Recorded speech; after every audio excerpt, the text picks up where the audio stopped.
Muito boa tarde para você que nos acompanha aqui pelo Notícias Agrícolas. Eu sou Virgínia Alves, nós estamos de volta e nosso destaque agora é para o mercado do petróleo. Vamos ver o que tem influenciado esses preços e como é que isso pode influenciar em outras questões financeiras e principalmente o que acontece daqui para frente. Para conversar com a gente, já está conectado aqui comigo o Bruno Cordeiro, que fala em nome da Stonex Brasil. Seja bem-vindo, Bruno. Boa tarde.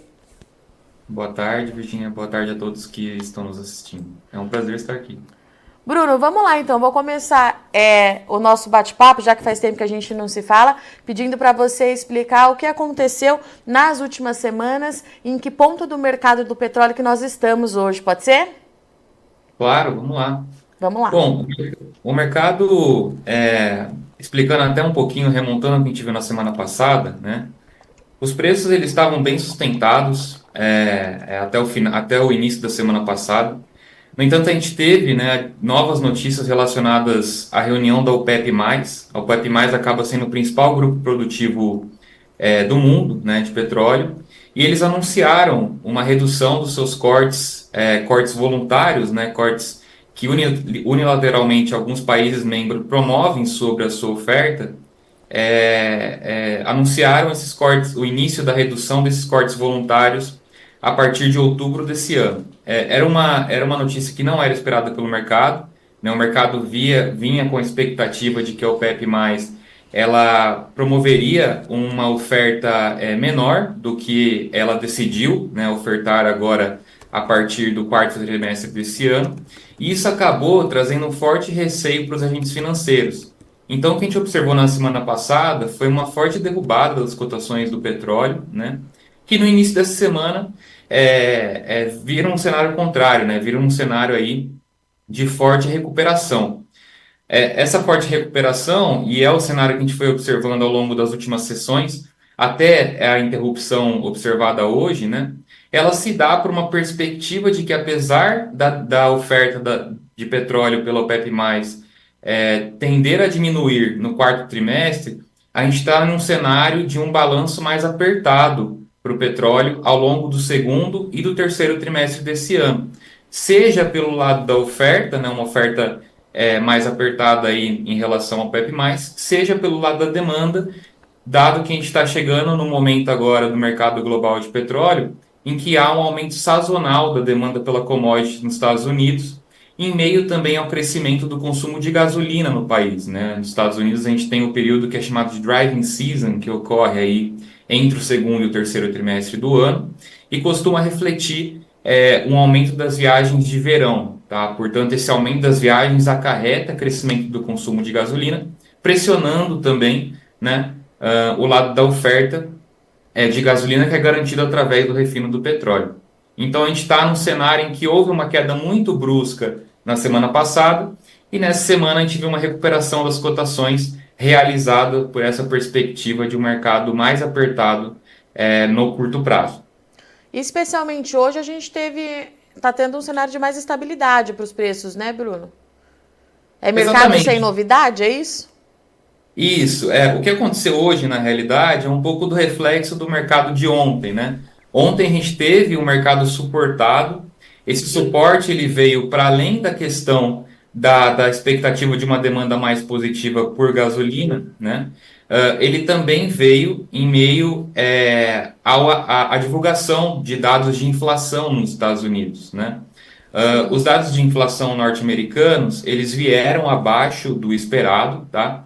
Isso acaba sendo positivo porque hoje os Estados Unidos ele está no momento em que o Banco Central norte-americano, o Fed, ele está promovendo uma política monetária contracionista, né? Essa política de contração monetária ela serve para combater a inflação nos Estados Unidos e tem como uma contrapartida a desaceleração de indicadores econômicos importantes, né?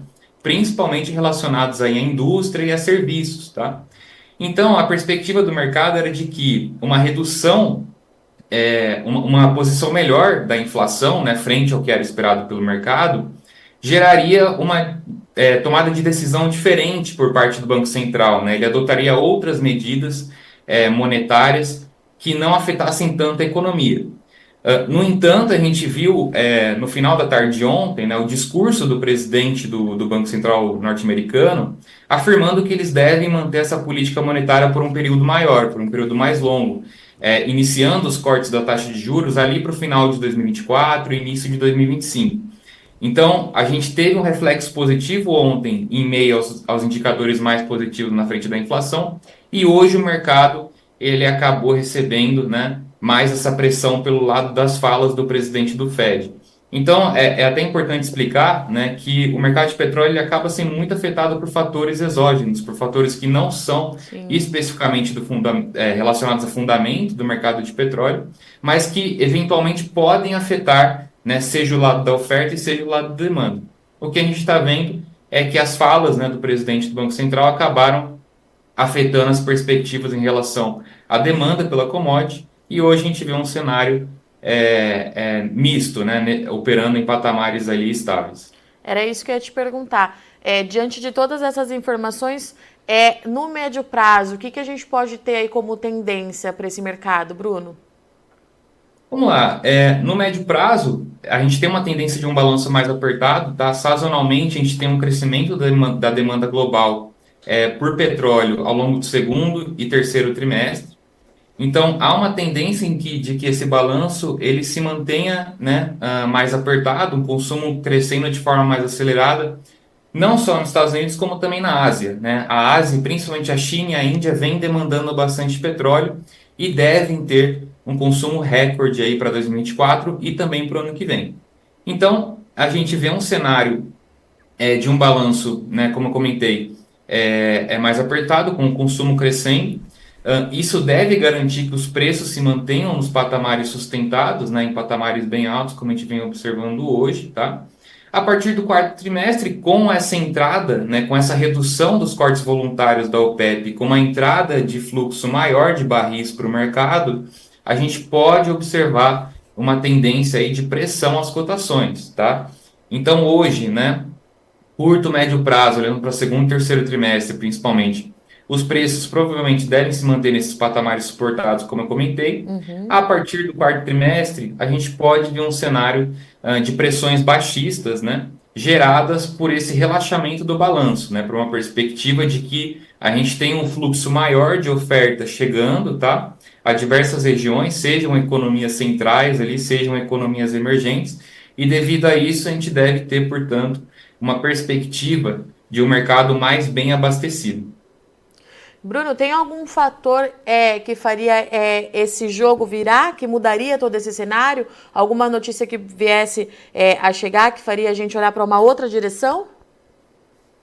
Então, como o mercado de petróleo ele já observa, né, as decisões da OPEP elas tendem a ser um pouco instáveis, tá? Uhum. Então, como eu comentei, né, até a última reunião, a reunião que antecedeu essa reunião que a gente teve na semana passada, o mercado tinha muita certeza de que a OPEP+, ela deveria continuar com os cortes voluntários, pelo menos até o início do ano que vem, né? Essa reunião que a gente teve na semana passada, ela surpreendeu bastante o mercado, né? Exatamente porque não havia uma expectativa de que a OPEP+, ela decidiria por iniciar esses cortes ali em outubro. A OPEP+, ela costuma se movimentar sempre a favor dos interesses dela, né? Seja pelo Uhum. ganho através dos preços ou pelo ganho através do market share, através do mercado. O que a gente observou é que provavelmente a OPEP+, ela vinha perdendo um certo mercado exatamente por operar com preços mais altos, né, frente a outros competidores, e nesse sentido ela acabou ampliando, né, decidindo por ampliar a sua oferta ali no terceiro trimestre para conseguir trabalhar com preços mais competitivos e ganhar um maior market share, né, principalmente na Ásia, né? A gente vê que a OPEP 13, né, com foco principalmente na Arábia Saudita, ela vem perdendo bastante mercado na Ásia, exatamente porque a Rússia vem trabalhando com preços mais competitivos após o início das sanções, né, do G7 ao petróleo russo. Então a Rússia ela teve que buscar outros mercados, encontrou um mercado muito maior ali na China e na Índia, e ela só conseguiu esse maior market share reduzindo seus preços de forma significativa. Então a Arábia Saudita vinha perdendo bastante mercado ali para a Rússia, né? E, portanto, ela teve que encontrar alguma outra forma de conseguir aumentar a sua oferta, reduzir os preços para compradores asiáticos e dessa forma ser mais competitiva. Essa forma de competição foi encontrada exatamente na decisão, né, de reduzir esses cortes voluntários a partir de outubro. No entanto, caso a OPEP+, ela veja que o maior interesse dela, de fato, né, é continuar com preços operando em patamares maiores, mesmo em detrimento de um market share, a gente pode ver essas decisões mudando ao longo das próximas reuniões da OPEP, né, que tendem a acontecer aí de 2 em 2 meses. Muito bom. Bruno, obrigada pela sua participação, pela disponibilidade de vir conversar aqui com a gente. Portas abertas, volte sempre que tiver alguma novidade por aí, a gente se fala. Obrigada. Eu que agradeço, Virginia. Portanto, estivemos aqui com o Bruno Cordeiro, que trouxe para a gente o que aconteceu e principalmente qual é a tendência para o mercado do petróleo, nas próximas semanas. Eu agradeço muito o Sol de Companhia. Não sai daí que já já a gente está de volta.